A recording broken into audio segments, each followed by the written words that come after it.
Hey everyone, it's Rye bringing you the very first intermediate guide of this series.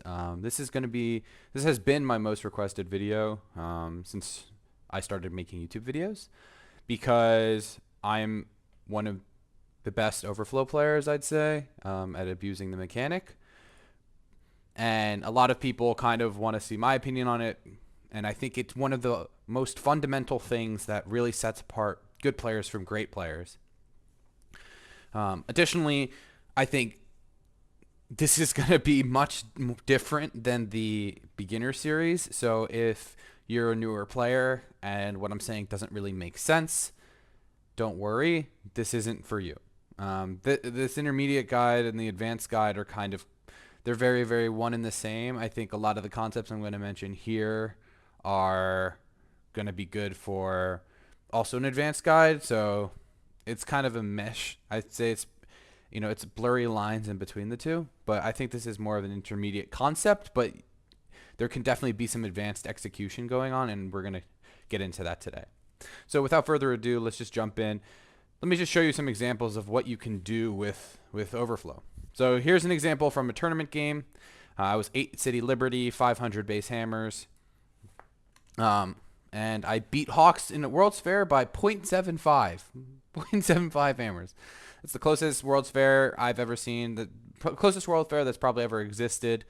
Um, Insane. But, 500 hammers, 1100 World's Fair. All right, so here, a little better of an example. So this is a 4-city tradition game of mine. I was not in GA when World's Fair happened. I really screwed up my artists. But, 3-city base hammers, no GA, and then 1300 World's Fair. Right, Hoy still beat me, but I think Hoy was on 12 cities, honor, whatever, million hammers. Hoy was triple my base hammers, but got pretty close in the World's Fair. And then here's one from a very recent game, and I'll actually be showing this because I actually streamed it. But four city tradition again. This is aesthetics.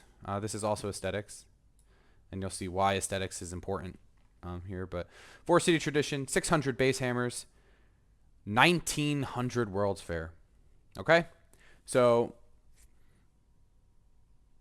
I kind of think it's important to highlight how crazy some of these numbers are. Unbelievable if you're a new player. Like, how is this even possible, right? And we're going to get into that today. So let's just jump right in. I think it'd be helpful to start with, what is overflow? How does it, like, what's the concept? Like, what does that even mean? So the life and blood of overflow is essentially slowing down the building of one building to speed up the production of another. If you don't, let's say you have 50 hammers and a building costs 40 hammers. When you finish that building, assuming you started with 0 overflow, you'll have 10 extra hammers after finishing it, right? Those 10 hammers carry over to the next building. Why is that significant? Well, let's say we're tech locked. We're caught on tech behind, universities or something.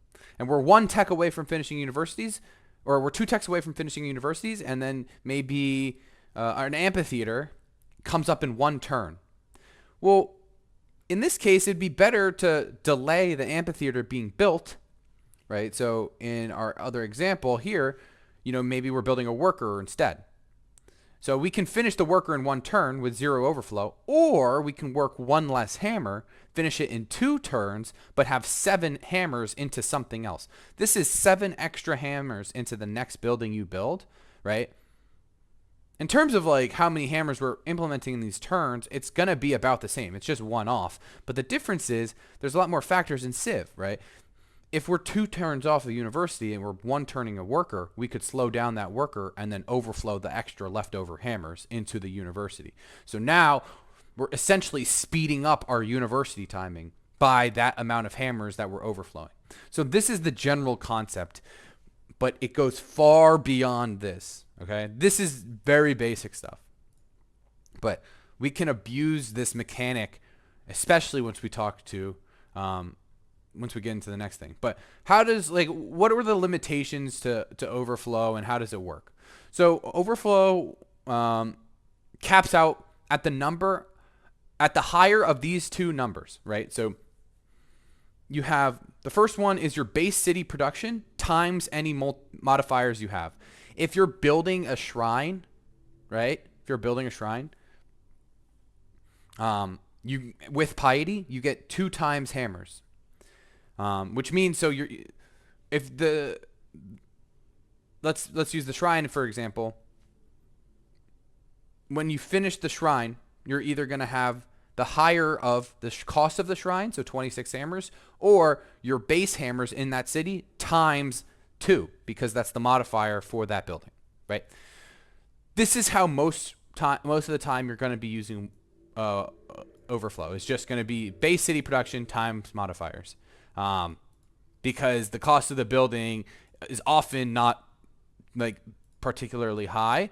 Right, like if we're doing temples or something, they're 67. Barracks are 50. But once we start getting into later buildings, right, like armories or even like museums or broadcast towers or military academies, etc. You can then essentially you're then doing cost of building, because there's no way that with 2 times your total hammers is going to be higher than a 300 hammer cost, 300 hammer cost broadcast tower, right? So this is how you can really abuse Overflow for World's Fair and hit these egregiously high World's Fair numbers, right? But most of the time you're going to be doing this. This is how you most commonly can get a really strong use of Overflow and abuse the fact that you have these modifiers in the first place. So building modifiers allow for some really silly things. Here's all the building modifiers, and these are all on different policies, and this is what makes some of the policies really good. Humanism is not really relevant. This is just kind of for Overflow at least. This is more so like to build them faster. Maritime infrastructure is kind of similar. Like these aren't very relevant. I've actually mentioned in my beginner series how finishing a settler, intentionally slowing down a settler so that it takes 2 turns instead of 1 turn, can result into upwards of like 30 Overflow because you're working so many hammers. You can essentially 1 turn a shrine easily, 1 turn a granary in some cases, especially good on civs like Rome, where you as you're building settlers, some of your build queues and expands might catch up, and you want those buildings in your cap first. So overflowing a granary as Rome is actually something feasible if you have like if you have a chop to pair with it, or you have if you have a perfect cap for it where it's like mining lucks, bunch of hill deer and stuff like that, you'll be able to do it. But the real ones I want to focus on for this video specifically are going to be the 100% modifiers, and these are the crazy ones. 100% production towards barracks, armories, and military academies. Shrines produce, or like you can build shrines and temples substantially faster. And then aesthetics, you can do amphitheaters, opera houses, museums, and broadcast towers, all at 100%, right? So these are huge modifiers, and especially with some of these building costs being really high, our Overflow can get crazy high, okay? So, this is kind of just the general, the gist of what makes these really, really strong. Let's go,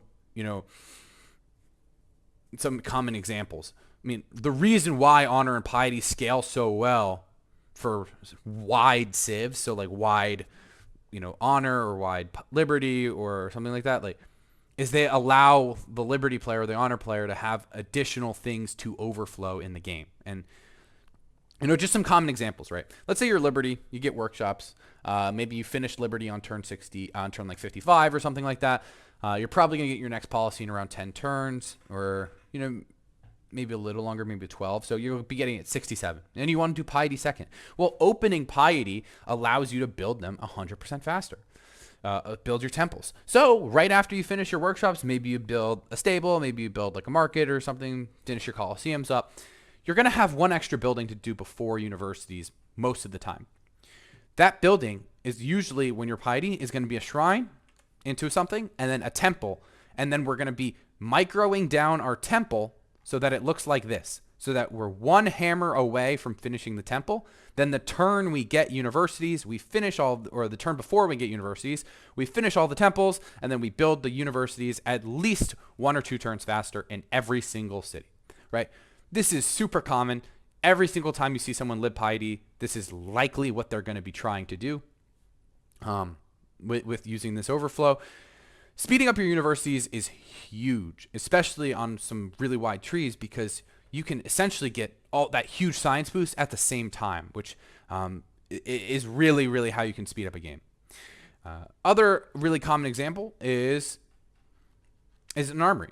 So typically when you're going honor second on Liberty, you're going to go steal before factories to give you access to building these armories. Then you know, same thing as this. You're going to bring the armory down to 1 turn, finish the armory, the turn, you're going to finish the armory, the turn, you get factory tech, and then ideally you have like a merchant or a prophet to plant on the coal, so you're guaranteed to have the coal. And then, you know, you just start building your factories.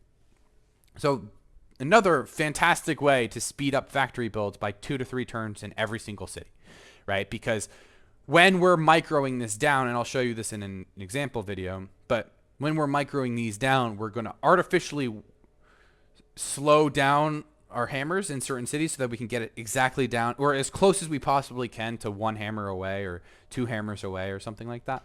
And then we're going to work all hammers. We're going to unwork uni slots. We're going to unwork merchant slots, unwork our guilds, and just work hammers for that 1 turn so that we can build, so that we can get, you know, 100 extra hammers towards our factories in every single city, right? I hope this makes sense why this is so powerful. Okay. This is how you can, you know, get ideology like 3 turns after you get industrialization tech. And honestly, going steel can like speed up your factory times in a lot of cities, because you have this thing to overflow and you can prep it better than just outright building it. Okay, so here's a basic overflow example, and I did this in IG, but you can do it. Obviously, it's applicable in a real game. So in this game, you know, I overflowed a worker into a shrine or something, or I overflowed some building into a shrine. And then I have 35 base hammers in my city. Okay? 35 base hammers in my city. Because I overflowed something into the shrine, I have additional overflow adding to the production of this shrine. So it says I'm already 34 out of 26. I'm going to be overflowing a projected, right? This is a projected number by EUI. This is why I really highly recommend using EUI. But so we're going to get a projected 78 hammers after our shrine finishes, right? In reality, once we finish, we're going to only get 105, right? That's because the overflow itself is giving us 78, but we have 35 from the hammers in the city, right? So we're getting 35 times 2, which is the shrine modifier, is 70. So that's how much we're going to be able to overflow from the shrine, plus the 35 base hammers that we're able to put into Mausoleum that turn. Okay?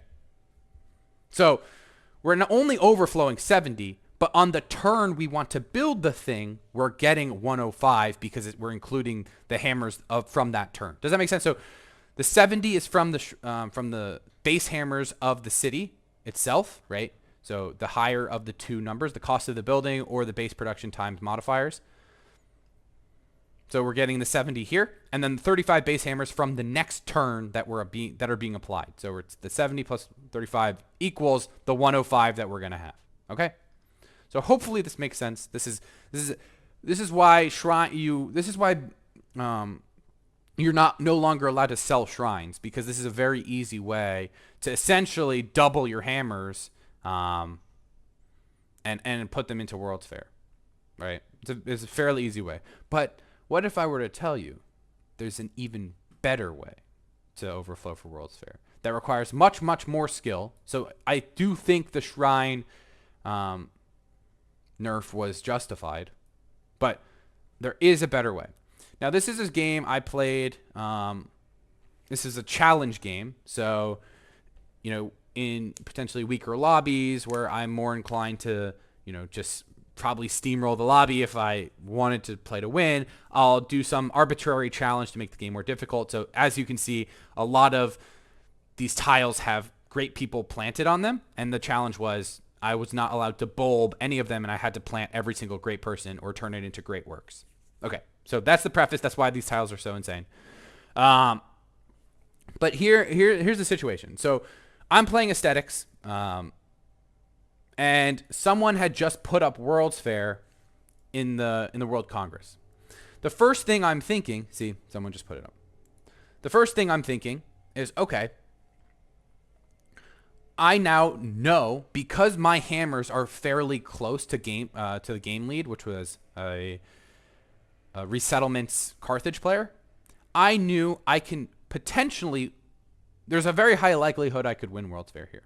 So if we just skip ahead, you see, I'm debating building a broadcast tower, but then I'm like, I probably can just win World's Fair here. So you'll see me, instead of finishing this broadcast tower,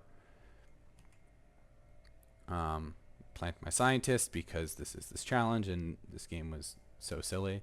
But you see here, I'm actually going to be not finishing this broadcast tower, because broadcast towers have a ridiculously high cost, right? So broadcast towers have 335 hammers towards them.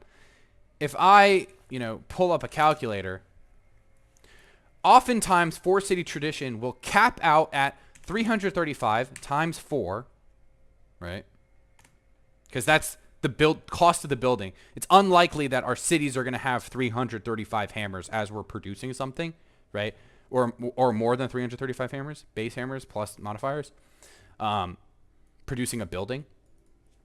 Then plus whatever base hammers you have. So I was around 600 base hammers. Okay. About 1940, if we pull up I'm going to get to this, but if we pull up how much I was able to do, it's actually easy to predict how many I'm going to overflow if I do it perfectly. So this wasn't completely perfect, but I'd say it's pretty damn close. Okay, so I'm here. You see I'm slowly microing this down from 1 hammer. I'm going to try to find 2.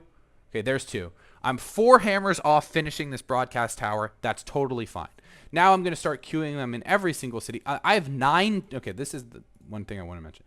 I am 9 turns away from World's Fair even starting.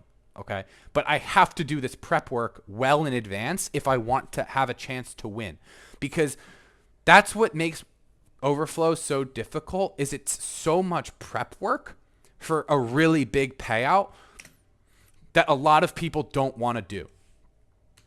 So, here I am. Then I'm going to, this is very important. If you don't use EUI, you need to keep broadcast towers queued. If you use EUI, you don't. That's why I really like EUI. So just something important to note. If you don't use EUI, do not cancel this building. Keep it in your queue and just put stuff ahead of it. But yeah. So here I am. You'll see, like, as I skip ahead, I'm kind of going to be doing that in all of my cities. I'm going to be building these broadcast towers, bringing them down to 1 turn, right? I check this one in just a second. Come on, Ryan, make a decision, bud. Okay. I'm 2 hammers off this broadcast tower. I'm overflowing 279. That's not enough for me, right? We're not here for the pussy shit. We're overflowing at minimum 300 in every single city. I had also just been attacked at RD this game, so that's why I have so much military. All right, so, gonna unqueue all of these broadcast towers. They're all, ridiculously high overflow on them. And now I'm gonna just kind of save them for the turn before World's Fair. So I'm gonna finish them the turn before it starts, which is the same turn of the vote. So I'm going to finish them on the turn of the vote. Okay.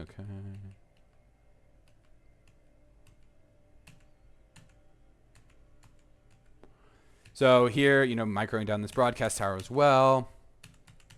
Then what I'm going to do is, since I get labs here, again, I had gotten RD'd. I have not bowled a single scientist. That's why this game is so slow. I think the game, kind of, it was salvaged quite a bit. Get fertilizer off that steel. That's really nice. I'm going to be overflowing Marathi Riders here because, they're just really good units in general. But what they do is they allow me to kind of be producing at the capacity. I'm going to be overproducing Marathi Riders so much that I'm actually going to be burning gold. I'm going to be making gold with so many extra hammers I'm producing.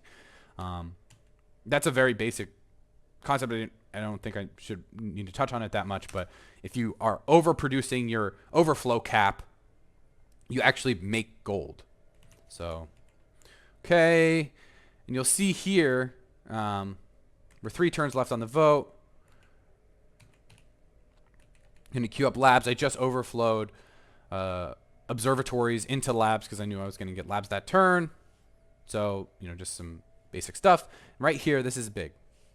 So it's 2 turns before the vote. I'm overflowing a little bit of these labs into broadcast towers. I actually still have some shrines. So here I'm looking for the lowest cost building. This is just going to be a colo for sure. Or I could do a worker, but it's fine. So I'm going to overflow this lab into a coliseum. In the other one, I'm going to overflow the lab into a shrine. Just so I'm producing raw base hammers. So I'm getting pretty much double my hammers for the next thing I'm producing, which is going into something I can produce at 100%. You can kind of see where this is going. So now it's one turn before the vote. Actually, sorry, I produced the Coliseum into the lab so that I could get extra overflow off of a 50% modifier in these cities. On my north city, I'm doing the same thing, but with an observatory. And then my cap, I'm doing something that also has a 100% modifier, in this case, an archaeologist. As that, again, like I just said, gives me a 100% modifier towards that. Okay, so, here's an example. Like I'm at 463 hammers.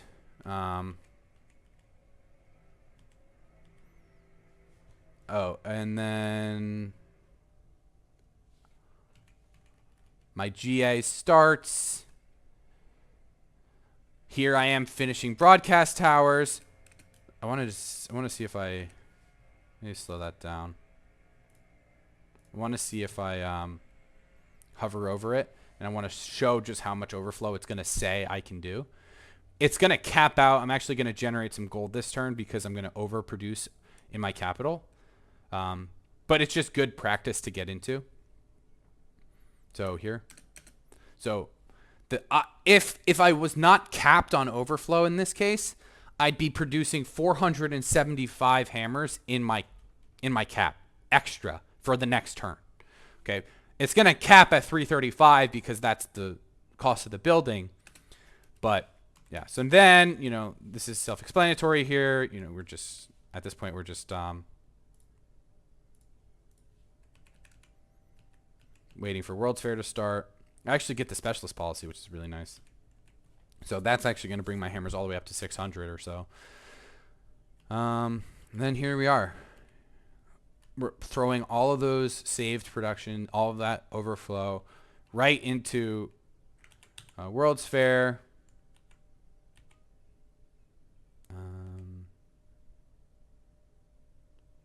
Unqueuing World's Fair, so we'll find out next turn how good it was. Okay. I love watching this. I love watching my culture jump. That's how I know I win. And I will say I am very, very consistent at winning World's Fair. I think I'm trying to see. It's like 700. Yeah, it's 730 culture per turn. Jumps to 1,400 because we won World's Fair. I am so consistent on winning World's Fair that my belief is you should never vote it up unless you know you're going to win, because it's such a powerful thing, especially if, the person hasn't used their writers yet, because World's Fair applies to writers for some fucking unknown reason.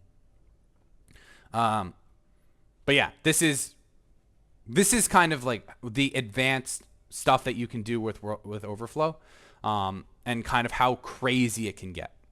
So some niche Overflow considerations. This is gonna be quick, but how does chops affect what we cap out at? So I set up this turn. So here's a very standard situation. You're gonna have a number of workers probably by this point. I haven't really cared about this game that much. I was kind of just setting it up for the World's Fair stuff, or the Overflow stuff. So here, pretty much working max hammers that I can. Going to be overflowing 22 on a 26 cost building, so I will not cap out. My base hammers is 24. So realistically, the highest I should cap is 26 because that's a shrine. So what if we chop it, right? So let's go down here. So IGE, can I build a wonder just to showcase this? Let me tech Moz. Let me just get masonry here so I can kind of just prove my point. All right, so we're at 22 overflow, right? That makes sense. Okay, now these chops are going to give us 13 apiece. So now it's going to show 48. Are we actually going to get 48? That's the question. I want everyone to take their guesses now. Throw it into Mausoleum. How much did we get? 26. So I've done this before in the past. I thought it worked like this. Only doing this video proved to me that I've been a fucking idiot the whole time. You can actually cap out. That's why we generated money. Essentially, chopping these things generated us 26 gold. Not worth it. So we only got 26 from that chop, which really sucks. In this case, what you should do is you should wait to chop and then just chop out the granary the turn after. So I've seen this be done a bunch of times before, but I'm trying to debunk it now. So we're only going to get 26 from those chops here. Okay. Then the last thing I want to do is, this is like a kind of a general concept where it's more of like a thought exercise, but when you're playing wide and you have a lot of shared tiles, you're typically only going to have a number of improved mines by the time you're building something like temples.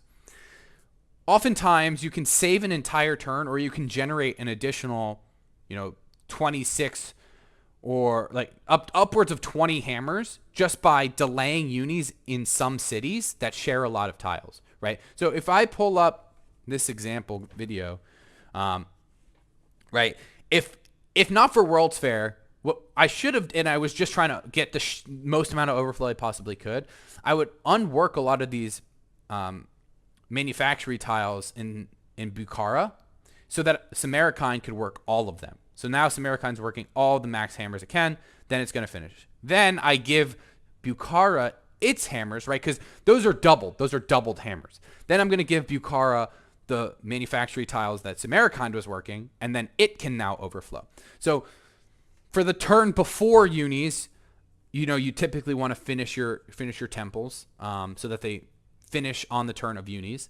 But in some cases, I would argue that it's better to wait to finish those, put them into something else like a different building, waste a turn. That's fine. All of your temples should be teched down to, or hammered down to 1 anyway. Then at the turn you get unis, you take off all the hammer tiles that you were sharing and give them to the one that needs to finish the temple. Because effectively, we're doubling our hammers across the board. It's just our unis might come up a turn slower in those cities. But realistically, you're saving so many hammers by, allowing more hills to be used that it typically is fine. So kind of wanted to end the video there. I hope this has been helpful. Overflow is something where it scales with the skill of a player. And, are you in every single game? Is anyone going to be able to use Overflow to the its fullest potential every game? No, of course not. That's ridiculous. In fact, it's impossible. But knowing some of these things can help improve your game. Knowing some of these ways to, compete for World's Fair, or ways that you should use your barracks, or ways you should use your temples, or even ways you should use your amphitheaters and opera houses. These are all different things that you should consider when you're playing, as it really builds towards the development of your cities and also just speeding up your game. When you're using Overflow properly, you're doubling your hammers. So the longer you can be using Overflow, the more you can be doubling your hammers or using whatever percent modifier you're using. So that's all I have for you guys today. I hope this has been informative. Let me know what you guys think. This is certainly a big skill jump in terms of our beginner series. So if you have any questions, feel free to leave them in the comments below. Feel free to DM me on Discord. I'm usually available, but I'll try to help as best I can. So anyway, thanks everyone for watching, and stay tuned for the next one.